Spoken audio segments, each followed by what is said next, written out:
Early in 1945, our B-29s began full-scale operations against Japan.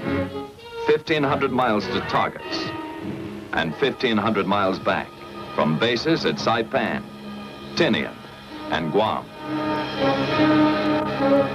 Here, 21st Bomber Command concentrated its massive air power and planned the ultimate crushing defeat of Japan, down to the last bomb. Here was the beginning of the end of the road to Tokyo.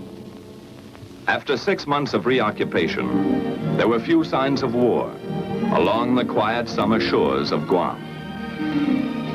The liberated Chamorros were back in their clean native villages, American citizens again, smiling and friendly, unaware that a miracle had happened around them. A miracle that moved mountains of material, equipment, and supplies across the Pacific, that changed their dirt roads into broad highways, that manicured their jungles into acres of black-topped airfields. And nearby, new communities of American citizens had set up housekeeping with various types of self-service. The latest labor-saving devices, few laundry problems, and no modern inconveniences. By midsummer, 21st Bomber Command was in business. Big business. Under General LeMay's direction, the long arm of Bomber Command began punching the enemy with appalling power. From Guam, Tinian, and Saipan, 600 plane missions increased the bombing weight 100% in 2 months. Behind this expanding power was planning. The LeMay plan began on the ground with maintenance. Assembly line technique cut engine change time from 3 days to less than half a day. In shops and hard stands, ground crews worked day and night during the blitz weeks to keep more B-29s on the line. By July, LeMay's Bomber Command is an efficient, well-oiled, well-drilled machine of destruction. Here's a vital cog of that machine, 11 men and a bomber. While they wind up for action, let's find out where they're going and some of the things they're going to do and why and with what. How do they set up the longest, toughest bomber mission in history? It began about 12 hours ago in the war room at Guam, with General LeMay and his staff receiving a report on tomorrow's weather in Japan. Tomorrow's forecast is typical. Nagoya, 8/10 cloud above 10,000 feet. In the east, Tokyo area will be 6/10 at 22,000, 3/10 at 14,000 feet, closing up solid after 11 a.m. Osaka and everything west is reported completely socked in. How will the general solve that one? His B-29s are up against a blank wall except for a possible opening around Tokyo. The old man considers every vital factor and makes his decision. 4 wings will strike Tokyo at 10 o'clock. They'll go in under that weather and bomb at 12,000. Now it's a question of target selection. First priority in the Tokyo area is number 573. Intelligence informs the general that 573 is already 3/4 destroyed. At the moment, number 574, still untouched, would seem more important. Operations checks the tactical plan for 574. General LeMay orders the required changes, okays the target, and commits all executive details to his staff.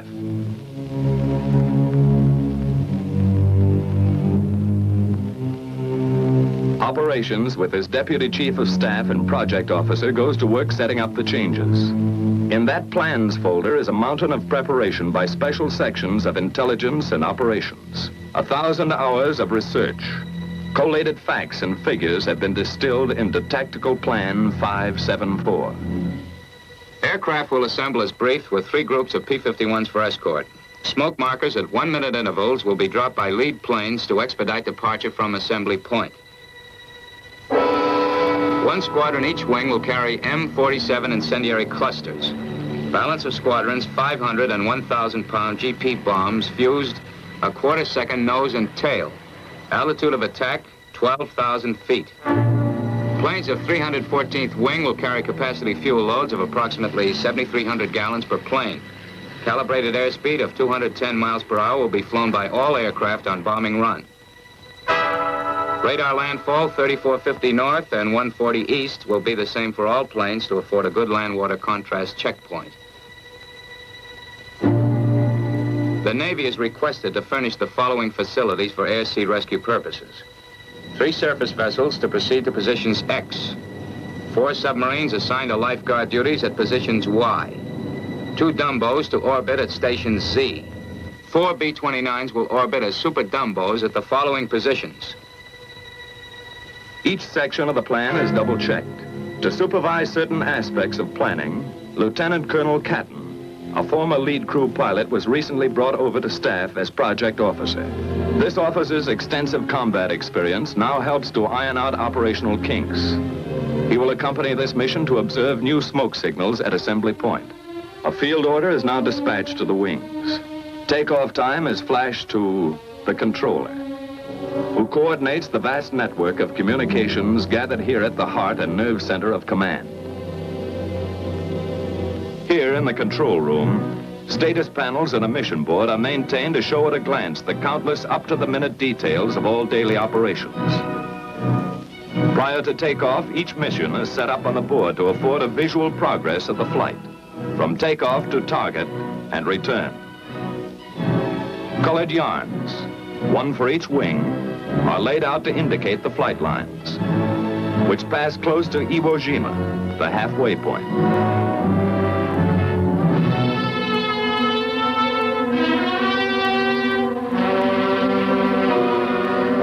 And proceed as specified in the field order to the proper target.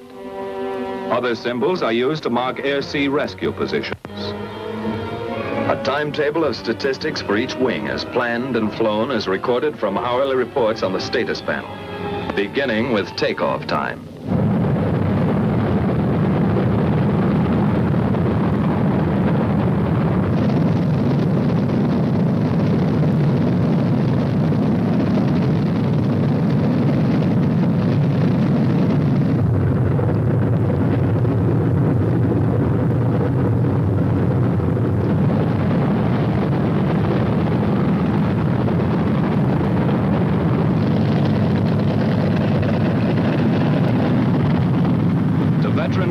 It's just another day's work. One more 1,500-mile haul up and down the ruddy Pacific. 15 hours, 7,000 gallons, 4 engines, 11 guys. Knock wood. A water jump across 20 degrees of the globe. A continent of ocean. Destination, Tokyo. It's like taking off in Mexico for targets in Canada. The 314th is airborne. 145 planes, 1 minute apart, 67 tons each.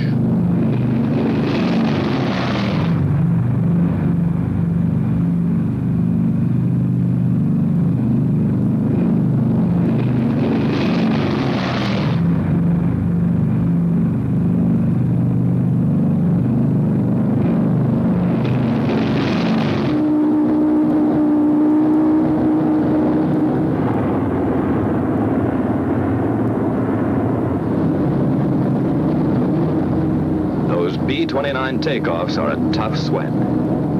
That first long moment is the worst. Some swear it takes luck, like a wife's stocking, to beat it. At Tinian, 100 miles north, 2 more B-29 wings prepare for takeoff. 134 aircraft from the 58th wing. 100 more from the 313th wing. At Saipan, a few minutes later, the veteran 73rd wing lines up for takeoff. 153 more bombers are added to the mission striking force.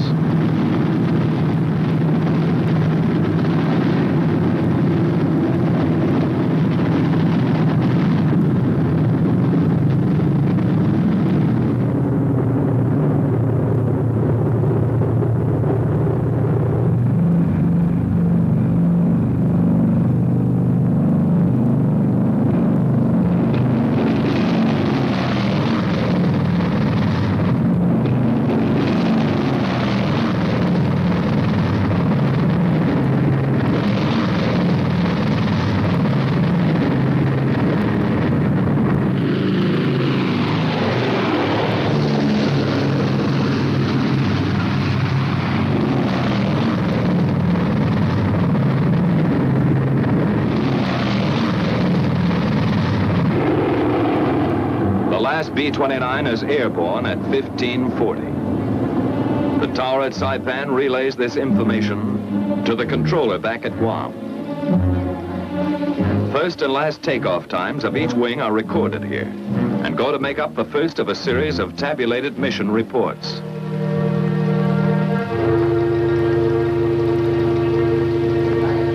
Copies of these reports are dispatched to headquarters, Washington, and posted on the control room report board. During that first hour, the B-29s have settled down for the big grind, saving precious gas, cruising 1,000 feet off the water. Ability, experience, confidence ride in each plane. A plan of action for 11 men trained and tested to function as one. The navigator sets the course, logging island checkpoints as they climb past the Northern Marianas. Pagan, Assumption, Morgue, the Pohores. After about 4 hours of flight, the bombers pass close to Iwo Jima, the hot rock, a black, gritty pork chop halfway to Honshu. 8 square miles bought and paid for by our Marines. We made some quick changes, cutting away that sulfurous volcanic crust and rolling Iwo's surface into one enormous flat top. 3 big airstrips now launch our P-51s for bomber escort over Japan. General Moore and his staff of 7th Fighter Command run the show and direct all air-sea rescue operations in close collaboration with Bomber Command. A last-minute briefing check, just to make sure today's fighter escort knows all air-sea rescue positions. Out on the line, General Moore's P-51s are warming up for the longest fighter flight on record.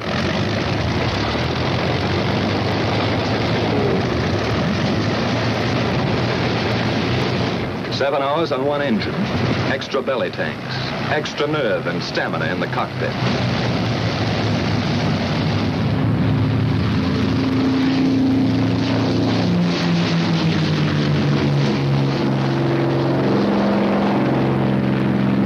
About the time our bomber wings are passing Iwo Jima, the pea shooters are taking off, scheduled to join them 3.5 hours later off the shores of Japan. After a rendezvous at Kita, the P-51s head for assembly point, led by B-29s designated as navigator ships. Farther west, our bomber wings grind ahead on the last lap to the Empire.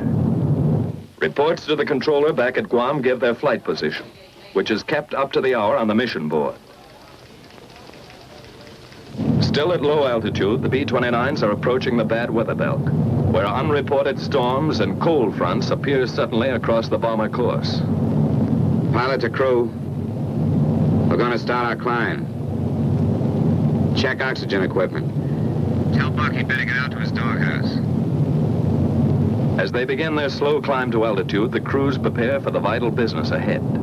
And from now on till they come off target and head home, it's all business. The central fire control system is warmed up. Superhuman brain power at the flick of a switch. Each gunner flexes his sights and tries the coordinated fire controls with a few short bursts to clear the guns. After pushing up to altitude, the bombers arrive close to assembly point. Air in the pressurized cabin is comparable to 8,000 feet, but oxygen masks are adjusted and ready for instant use. From the southeast, our fighter escort appears with its navigator ships, which now turn off to wait for the fighters' return at Rally Point. The Mustangs climb in formation to take positions above the boxes of B-29s.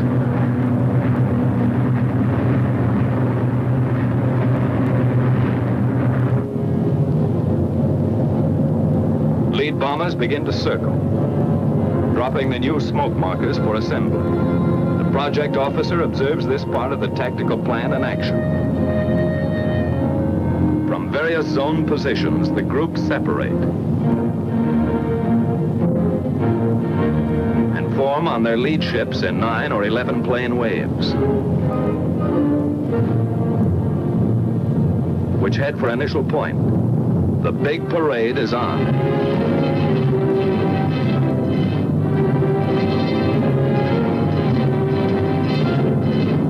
landfall is picked up,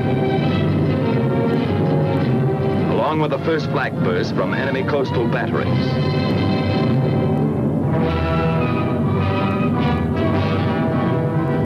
Fujiyama, the familiar white beacon, marks the turn for initial point. Flak becomes heavier and more accurate.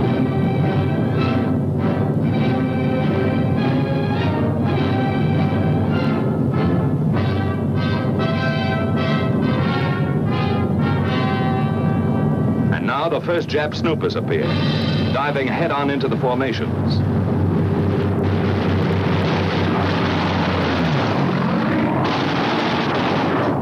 Some are suicide fighters trying to ram our bombers. Other Jap fighters drop phosphorus bombs, set to explode in front of the oncoming B-29s.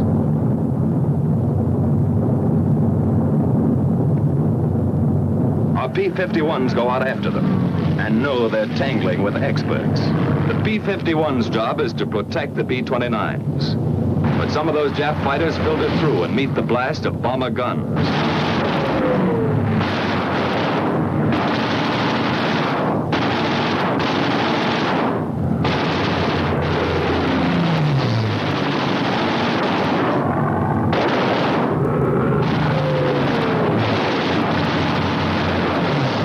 Tail gunner pleads with a nip fighter to come in a little closer.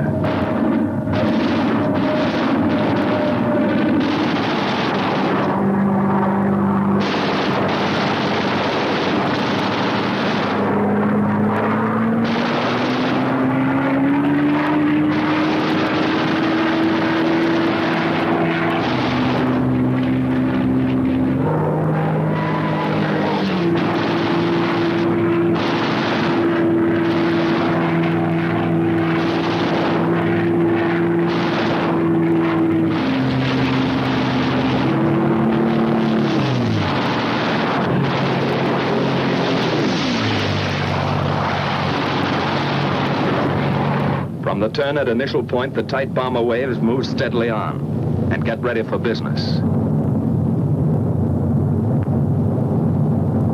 Flak and fighters fall off. But those clouds are beginning to close in, and it looks worse ahead. Then just east of Hachioji, the Tokyo area breaks clear. The bombardiers begin to draw a bead on 574. Their planes sit tight for the bombing run. Here's where we pay off.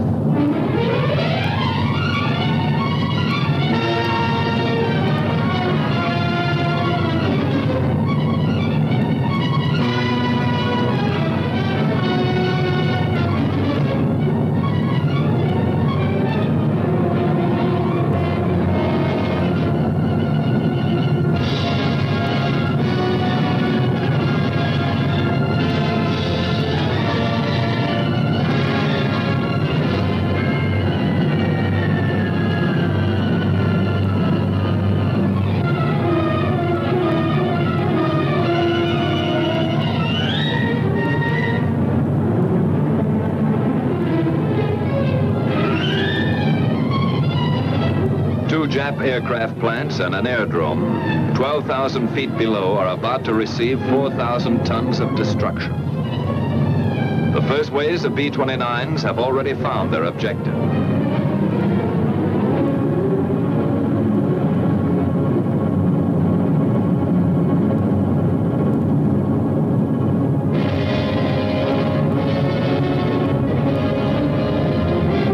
Succeeding bomber groups add their devastation to the smoking targets.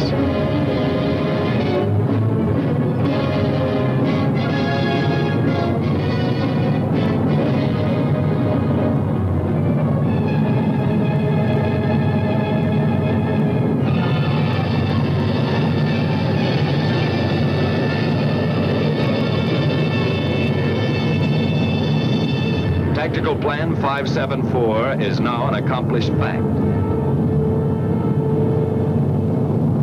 The bombers turn and go downwind, across the burnt acres of Tokyo. Close-up cameras show the scars of those spectacular fire strikes last March.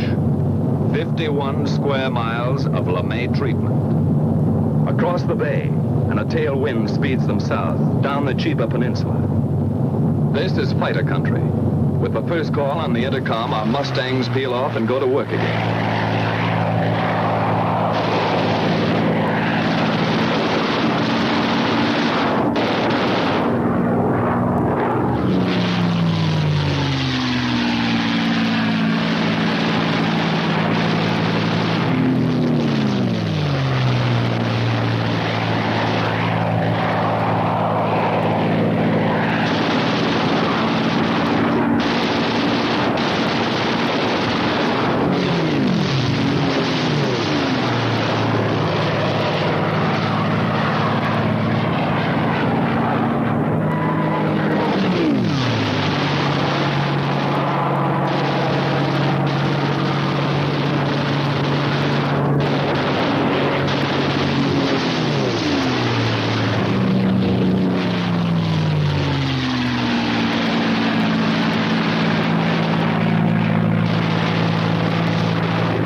The big bombers homeward bound, our P-51s drop down for strafing runs, concentrating on definite objectives from here to the enemy coast.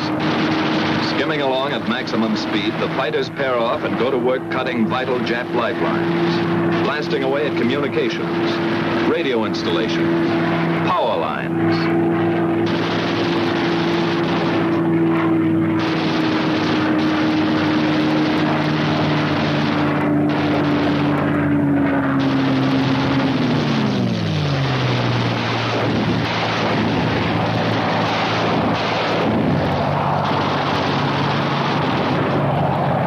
Swooping down on enemy transportation, railroads, marshalling yards, small suburban factories.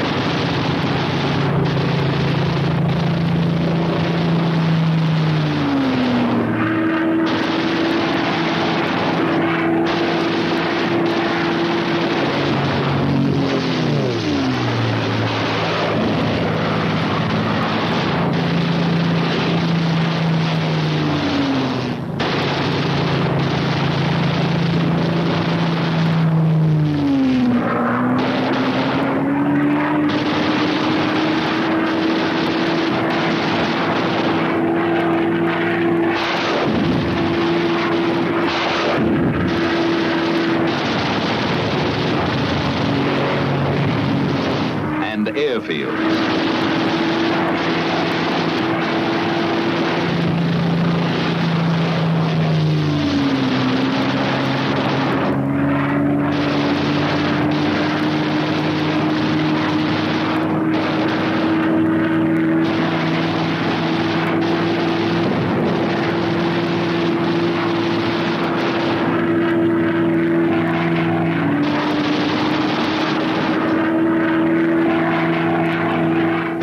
To shipping targets, freighters, fishermen, trawlers, harbor and coastal craft. Destroyer or lugger, it's the same enemy.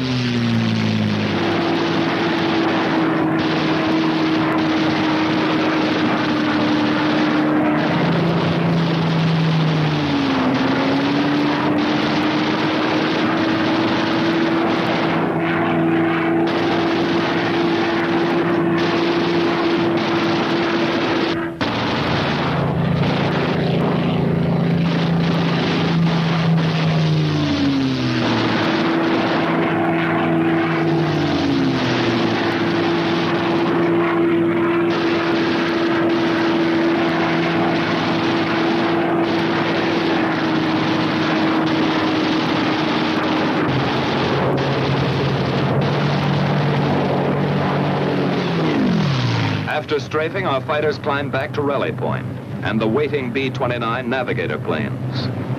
With the first sight of Iwo, fuel gauges are down close to empty, but fighter spirits begin to rise. They wind up and finish with a kick, coming past Suribachi at whiplash speed, and zoom into their victory rolls. Once over for each Jap kill.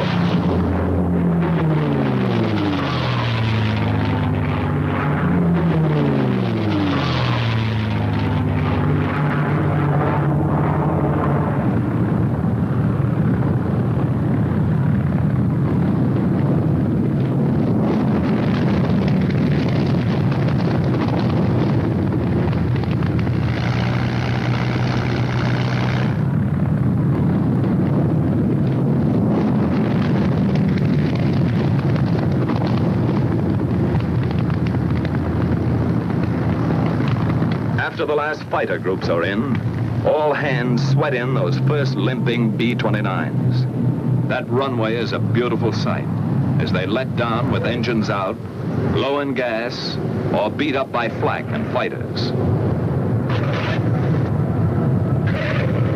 In 3 months, nearly 2,000 crippled or gas-shy B-29s havened at Iwo. You can understand why those 4 fanboys blessed those Marines, and even named their planes after them. The lucky ones are fueled and depart for home bases in an hour. But Iwo still has its hazards. Weather can turn this station into a hopeless daymare. Fog and quick overcast often blacks out the airstrip during these crucial periods. That means orders to bail out. Or with luck, a B-29 might drop in for a copybook ditching.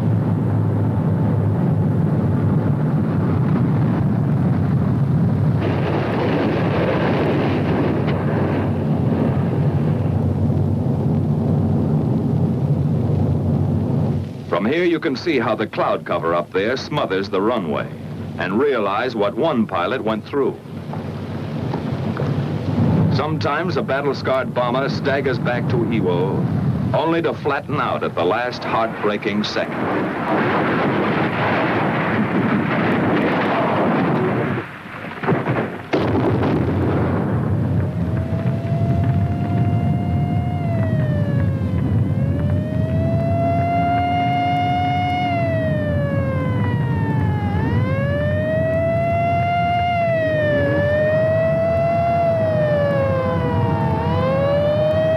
By some miracle, the whole crew got away from their stations to safety before 2,000 gallons of flaming gas enveloped them. Firefighters risked their lives to save the ship. This, too, takes courage beyond the line of duty. Far to the south, most of the wings are nearing their bases. Exhausted crews wait out the last endless hour, when time seems to stop. Their position is radioed in, and the controller gets word of the approaching flight.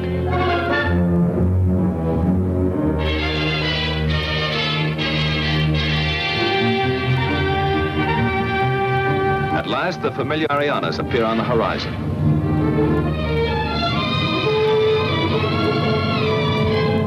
The bombers fly across Guam and turn into the landing pattern.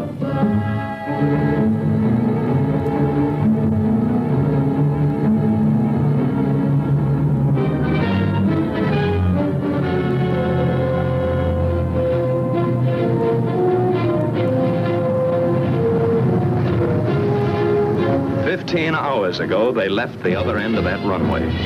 It's a pleasure to be back. A pleasure to roll on solid, familiar blacktop.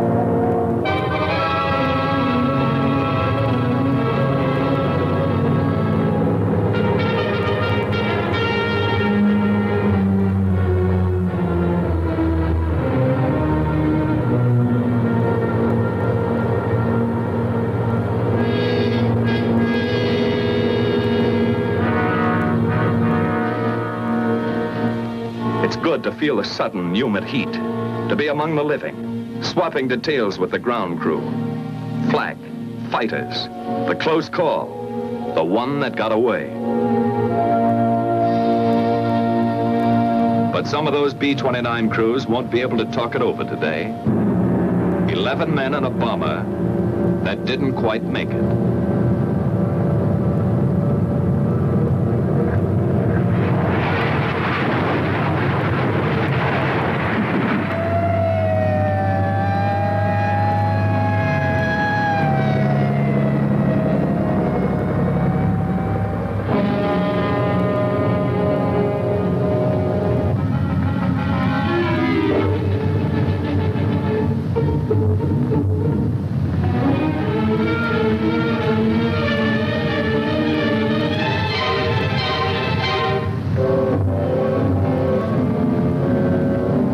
Rescue squads tear away the hot metal.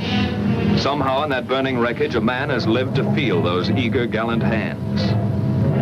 1 life saved and 10 lost. That's part of today's toll.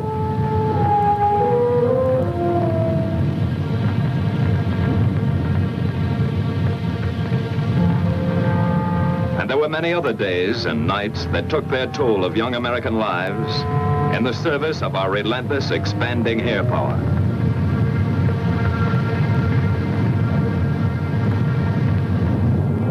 By the end of July, our B-29s had all but obliterated the enemy's ability to make war. 1,000-plane missions were going to hit Japan with twice the monthly tonnage that ever fell on Germany. The question was, how much longer would a beaten Japan hold out? In August, we made a test that never was applied to Germany. While great land, sea, and air forces gathered for the last invasion, our B-29s dropped 2 atomic bombs.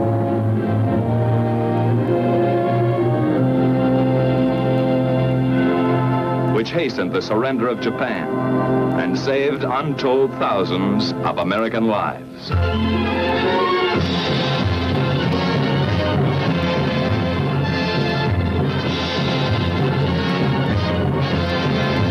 So the mission of our air forces, which began nearly 4 years ago, was accomplished.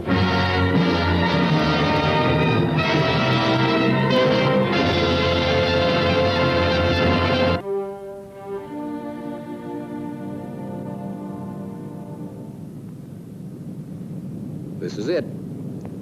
This is the B-29, the plane you've been waiting for. And it was worth waiting for. It's the biggest, fastest, mightiest heavy bomber in the world. It can travel farther and higher than anything else on wings. It has a pressurized cabin, permitting high-altitude flight without oxygen masks.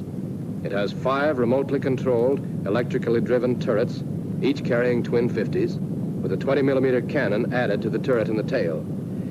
Yes, the B-29 is everything you've been promised. And the pilot who flies one has an enviable job.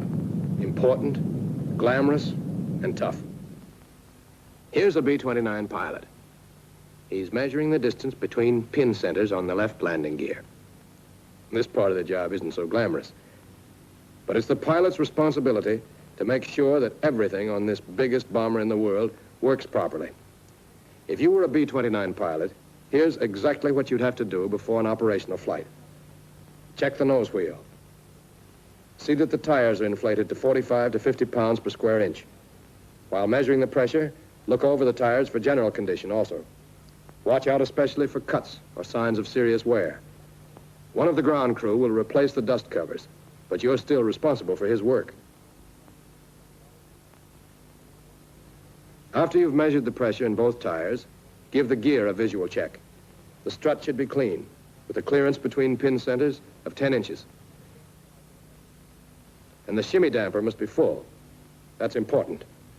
Make sure the rod is almost up to the notch in the gauge on the shimmy damper reservoir. Now you can look over the engine cowlings on your way to the other main landing wheel. This gets the same inspection you've already given its mate. The co-pilot ducks into the wheel well to inspect the equipment there, while you work on the wheels. Measure tire pressures again. On these tires, the pressure should be between 75 and 85 pounds per square inch. Inside the wheel well, the co-pilot examines the wires, connections, and switches.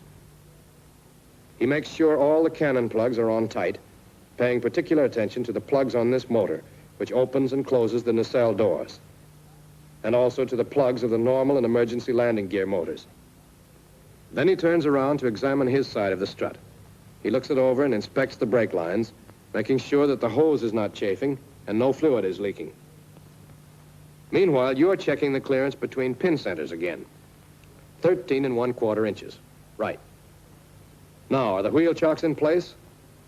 One behind the inboard tire and one in front of the outboard tire, just as it should be.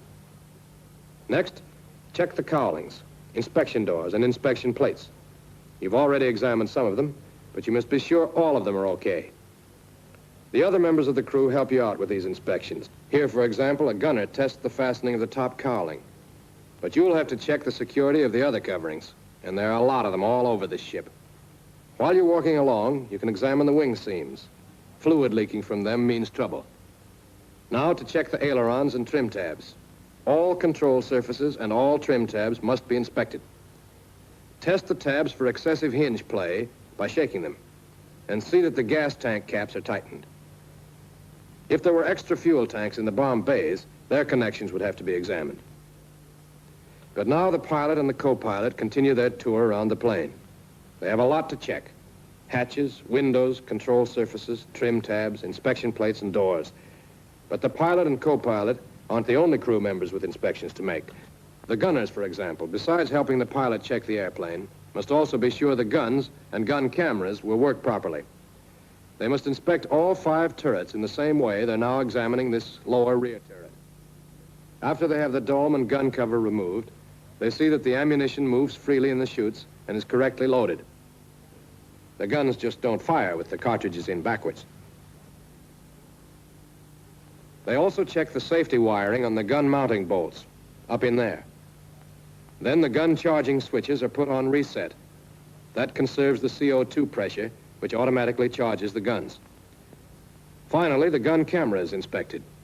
Enough film, speed set at 16 frames per second, lens adjusted to the brightness of the day, and the interval control put at the desired number of seconds and turned on. And this turret is all right. The dome and gun cover can be replaced. The tail turret is checked by the tail gunner, but again, the pilot is responsible. If the guns fail, he gets the blame. So he watches the tail gunner as the Shatterall feed mechanism is inspected. Now the other gunners only have to lock the latches. Elevation latch locked. Azimuth latch locked. The doors are shut and fastened, and the gunners can go to another turret. And there's still more work to be done. Each engine must be pulled through 15 blades, with only 2 men per blade. The engineer takes care of that. He sits at his position, making sure that all switches are off, while the 4 engines are pulled through. And now the co-pilot puts on his clothing and collects his equipment before joining the rest of the crew for inspection. Notice that the crew members wear fatigues while making their inspections and change into flight clothing only when they are ready to enter the plane. The examination of the exterior of the airplane is completed, so the crew can fall in for the check of their personal equipment. That's the last item of the before entering the airplane part of the procedure. And it's strictly the pilot's job. Your job. You are responsible for the men as well as the plane. If they fail, you're at fault. Each crew member must have his electrically heated flying clothing, parachute, oxygen mask, knife, a quart of water, and Mae West. Steel helmets and flak vests are already inside the ship at the positions. Apparently, these men are completely equipped. But don't think they only have to climb into the ship and fly away. There's a lot yet to be done. Let's go along with the pilot again and see what he has to do to take a B-29 into the air. He climbs in through the hatch in the nose wheel well. That entrance is also used by the co-pilot, engineer, navigator, radio operator, and bombardier. There's work for every man before the engines are started, during engine starting and warm-up, before takeoff, after takeoff, and then a whole list of additional things to do before landing again. As soon as the radio operator gets in, he climbs back to close the pressure door between the forward compartment and the forward bomb bay. The bombardier is the last one in, so he closes the hatch. The gunners close the pressure doors in their compartment. They also open the cabin pressure valves, which will now automatically maintain the cabin pressure at the desired level. 3 compartments in the plane, the pilot's compartment, the gun control compartment, and the tail gunner's compartment, are sealed off from the rest of the fuselage and supplied with this compressed air. The cabin pressurizer keeps 8,000 feet altitude inside the plane until the outside is at 30,000 feet. If the plane gets higher than 30,000 feet, the pressure inside drops off gradually, but it is always 13.4 inches of mercury more than the outside pressure. But let's get back to flight procedure. The gunners take care of the other pressure door in their compartment. But what about the pilot? That's you. You already have your chute fastened, your Mae West on, and the seat adjusted. So you put your throat microphone and earphones on. If you put the mic on first, you won't get so badly tangled in the wires. Don't forget to plug in your disconnector cord. Now to start work. Ask the engineer for forms 1, 1A, and 01-1-40, and look them over. Be sure that everything on forms 1 and 1A has been checked. Pay particular attention to the list of defective equipment. If anything vital is out of order, it must be fixed before taking off. The weight and balance computation is in form 01-1-40. That's important. Make sure it's correct. When you've examined all the forms and signed them, you can give them back to the engineer and tell him to start the putt-putt. You have to turn on the emergency ignition switch. The tail gunner looks after the putt-putt, starting and stopping it on orders from the engineer. But now, you set the jackbox selector switch to command and turn on the proper command receiver and the command transmitter. This puts you in communication with the control tower. Now examine your own equipment. Look over your oxygen mask and make sure your portable oxygen bottle is fully charged. Then try out the cockpit lights. To test the ultraviolet lamps, turn on the switches and twist the shutter. You should then be able to see the light. By turning the shutter back, you can control the amount of ultraviolet light emitted. Next, try out the alarm bell. The gun commander will tell you if it's working. Then depress the brake pedals and pull out the parking brake knob to set the brakes. Look over to the control stand and make sure that the emergency releases and switches are correctly set.